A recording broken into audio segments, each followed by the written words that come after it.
Hello everyone, welcome back to SSC math boat and stream स्ट्रीम का previous year का question है ये एसएससी सीजीएल 7/5/2020 इवनिंग शिफ्ट में आया हुआ था। In a stream running at 3 kilometre per hour a motor boat goes 12 kilometre upstream and back to the starting point in 60 minute. Find the speed of the motor boat in still water.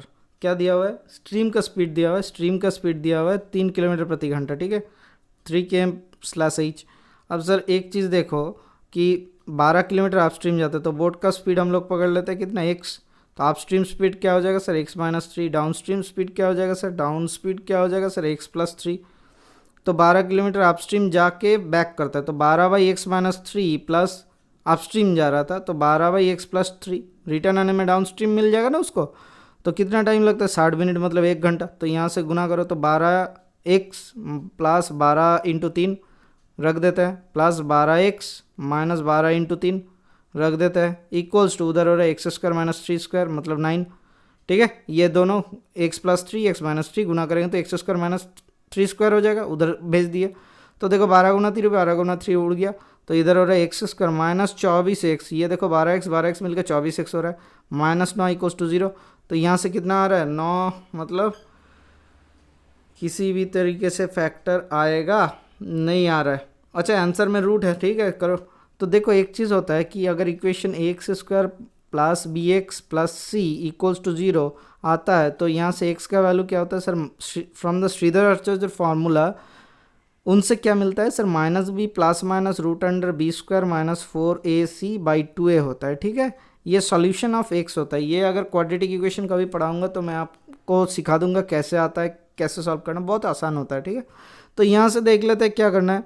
तो यहाँ से x बराबर कितना आ जा रहा है sir, -b, मतलब +24 हो गया, प्लस माइनस √b² मतलब 24 का स्क्वायर हो गया, ठीक है, 576 576 -4ac, 4a कितना है, माइनस माइनस प्लस हो गया। अच्छा 4ac, 4 Q minus minus plus हो गया, देखो c के पहले माइनस था इसीलिए माइनस माइनस प्लस कर दिया। 4 × 9 9 × 36 डिवाइडेड बाई 2a, 2 × 1 मतलब 2।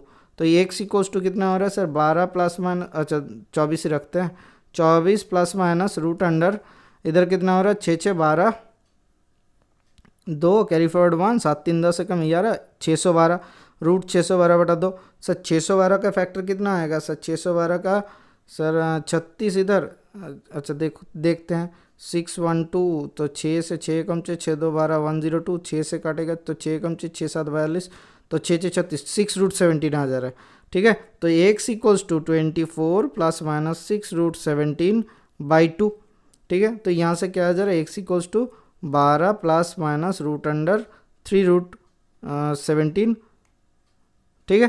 तो 12 ± 3√17। अब देखो आंसर क्या हो जाएगा सर, आंसर यहाँ से आ जा रहा है, 3 कॉमन ले लेंगे तो x = 3 कॉमन ले लेंगे तो 4 ± 3 कॉमन ले लेते हैं, देखो कॉमन लिया हुआ है, ठीक है, वैल्यू तो कॉमन ले लेते हैं तो क्या हो जाएगा, x = 4, अच्छा 3 को कॉमन लिखते हैं, 3 × 4 ± √17/2। अब देखो एक चीज़, 4 4 कितना होता है सर, 16, ठीक है, ये 16 से बड़ा है रूट में, तो ये माइनस में आ जाएगा, इसीलिए नेगेटिव वाला हम लोग नहीं लेंगे। क्या समझ में नहीं आया, ठीक है, एक बार फिर से बोलते हैं, √17 इज़ ग्रेटर देन 4 से ज़्यादा बड़ा है, तो अगर माइनस वाला हम लोग लेंगे तो क्या हो जाएगा सर, ये नेगेटिव में आ जाएगा। ये तो स्पीड है, स्पीड नेगेटिव में नहीं होगा, यहाँ पे रिटार्डेशन नहीं बोला गया है, ठीक है, यहाँ पे एक्सेलरेशन रिटार्डेशन कुछ भी नहीं बोला गया कि स्पीड है, स्पीड पॉजिटिव ही होगा। तो यहाँ पे स्पीड पॉजिटिव होगा तो वैल्यू कितना आएगा, 4 + √7, 3, यहाँ पे 2 नहीं होगा, 2 से तो काट दिया हम लोग पहले ही, तो 3 × 4 + √17 इज़ द करेक्ट आंसर, ठीक है। ऐसा भी क्वेश्चन आपका आ रहा है सीजीएल में, ठीक है। तो ध्यान रखना कि आपको फार्मूला अप्लाई करना हो सकता है कि क्वाड्रेटिक इक्वेशन का। Okay sir, thank you, bye bye, stay tuned for the next class.